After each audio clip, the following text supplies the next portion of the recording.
ठीक, तो IMEI क्या होता है? International mobile equipment identity. ठीक है, इसमें से क्या होता है, यदि हमारा फोन कभी गुम जाए, चोरी हो जाए, ठीक है, तो इसमें से उसको पता किया जा सकता है। और क्या होता है इसमें से, जब कोई फोन को वैलिड और इनवैलिड करना होता है, ठीक है, तो इसी IMEI नंबर से ही उसको इनवैलिड या वैलिड घोषित किया जाता है। ठीक है, इसको यदि ये नंबर निकालना हो तो उसके लिए हम अपने मोबाइल में क्या टाइप करते हैं? ये नंबर निकालने के लिए क्या टाइप करते हैं? स्टार हैज 06 हैच नहीं है, हैच करके क्या करते हैं, कॉल पे क्लिक करते हैं, एंटर करते हैं। ठीक है, इसके बाद यहाँ से हमको क्या कर देना है, कॉल कर देना है। कॉल या सेंड में क्लिक करेंगे तो हमारा क्या निकल के आएगा? IMEI नंबर निकल के आएगा। कितने अंकों का होता है? ये हमारा होता है 15 अंकों का। ठीक,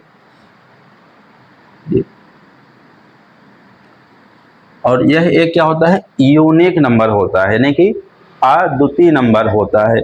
यदि एक मोबाइल को ये नंबर दे दिया गया है तो दूसरे मोबाइल के नंबर नहीं दिया जाता है। ठीक है, फिर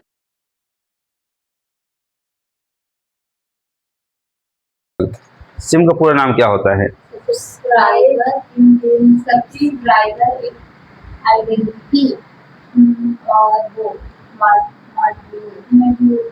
सब्सक्राइबर आइडेंटिटी मॉड्यूल होता है। ठीक है, सिम हमारा काम क्या करता है?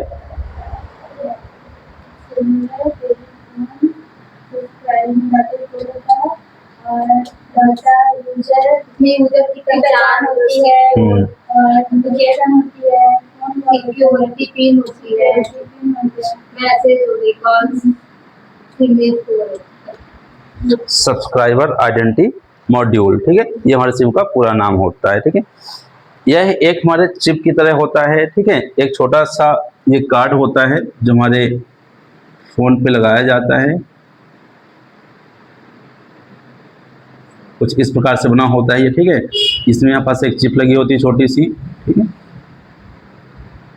जिसमें क्या होता है, पूरा डाटा हमारा स्टोर होता है। ठीक है, हाँ, ठीक है, इसमें हम क्या क्या स्टोर कर सकते हैं? इसमें सिम में क्या क्या स्टोर होता है? नंबर स्टोर कर सकते हैं या कुछ SMS स्टोर कर सकते हैं। ठीक है, सिक्योरिटी पिन कर सकते हैं। ठीक है, इसको एक स्मार्ट कार्ड भी कहा जाता है। जो सिम कार्ड होता है इसे क्या कहते हैं? इसे एक हम स्मार्ट कार्ड भी कहते हैं।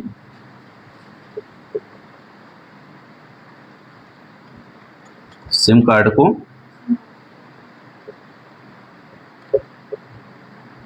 स्मार्ट कार्ड भी कहा जाता है। ठीक है,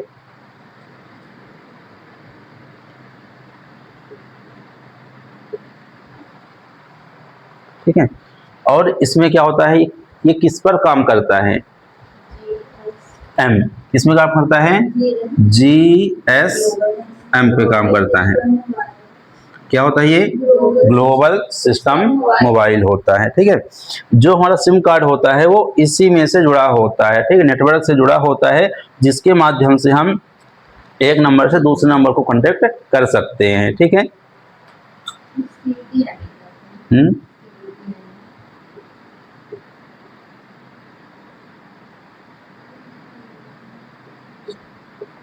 ग्लोबल सिस्टम मोबाइल, ये हम इसी में हमारा जो सिम होता है इसी के आधार पर कार्य करता है।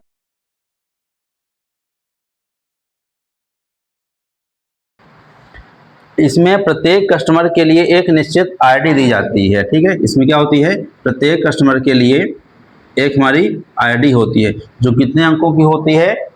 जो 10 अंकों की होती है।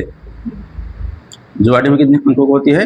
10 अंकों की होती है। ठीक है, ये इससे ना तो अधिक होती है और ना ही कम होती है। यह एक निश्चित संख्या होती है जो ID दी जाती है सभी को। ठीक है, इसी के माध्यम से हम क्या करते हैं, कहीं भी दूर बैठे व्यक्ति से कांटेक्ट कर सकते हैं। ठीक है, इसमें प्रत्येक व्यक्ति के लिए एक निश्चित आईडी दी जाती है और उस आईडी में देखो, जो हम किसी को फोन लगाते हैं और हम किसी दूसरे व्यक्ति से बात करते हैं तो केवल हमको उसी व्यक्ति की बात सुनाई देती है और बाकी लोगों की बात सुनाई नहीं देती है। ठीक है, जिसमें से जिस आईडी को कॉल किया जाता है, कनेक्ट किया जाता है, केवल एक ही व्यक्ति की आवाज़ सुनाई देती है, क्योंकि अब है तो बहुत से लोगों की आईडी, लेकिन उन सब की आवाज़ सुनाई नहीं देती है। वो किसी कारण होता है, वो GSM के कारण होता है। जो ग्लोबल सिस्टम मोबाइल होता है वो इसके कारण होता है कि दूसरे व्यक्ति की आवाज़ हमको सुनाई नहीं देती है, केवल उसी व्यक्ति की आवाज़ सुनाई देती है जिसको हम कॉल करते हैं। ठीक है, तो ये हाँ, इसमें मोबाइल नंबर होता है, जैसे किसी भी मोबाइल नंबर होता है,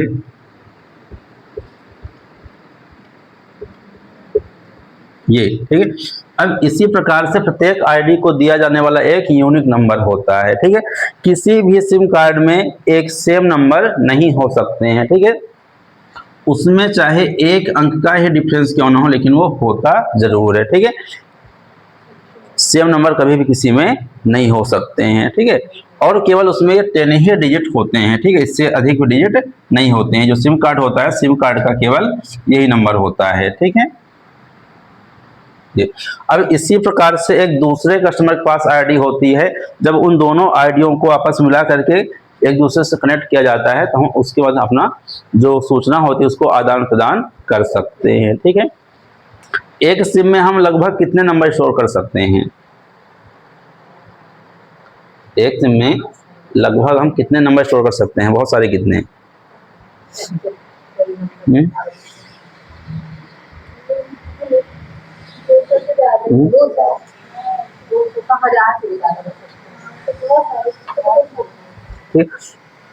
इसमें जो पहले होता था अनलिमिटेड नहीं है, जो पहले हुआ करता था, तो इसमें हम पहले 256 डाटा को स्टोर कर सकते थे। 256 नंबर रहते थे पहले। ठीक है, 256 250।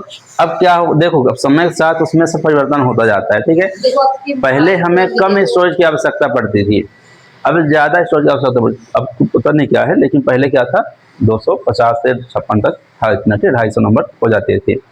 अब समय के साथ में बढ़ते जाते हैं जितना भी वो होता है। तो अब तो सभी प्रकार की स्टोरेज डिवाइस आने लगी हैं, जिसको जितनी आवश्यकता हो सब में अलग अलग आने लगा है। ठीक है, अभी का प्रेजेंट को पता नहीं। ठीक है, प्रेजेंट का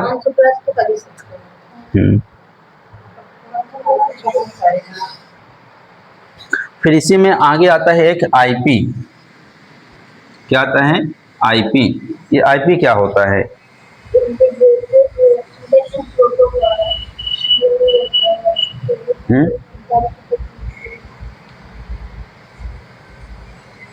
ठीक, तो अब यहाँ पर ये जो आईडी होती है ये किससे जुड़ी होती है?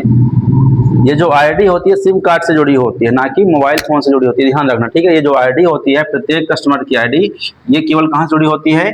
सिम कार्ड से जुड़ी होती है, ना कि मोबाइल फोन से जुड़ी होती है। ठीक है, ये तुम्हारे फोन से सिम कार्ड को निकाल दिया जाए तो ये आईडी उसमें जुड़ नहीं सकती है। ठीक है, तो इसको जोड़ने की आवश्यकता पड़ती है, सिम कार्ड की आवश्यकता पड़ेगी। ठीक है, तो और ये सिम कार्ड कहाँ से जुड़ता है? फिर नेटवर्क से जुड़ता है। जब नेटवर्क से जुड़ता है तभी डाटा का आदान प्रदान हो सकता है। ठीक है, फिर आता है आईपी। आईपी का पूरा नाम क्या होता है?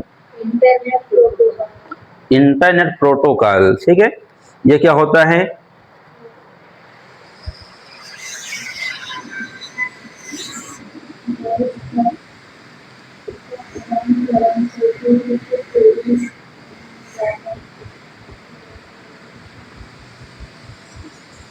क्या होता है इंटरनेट प्रोटोकॉल?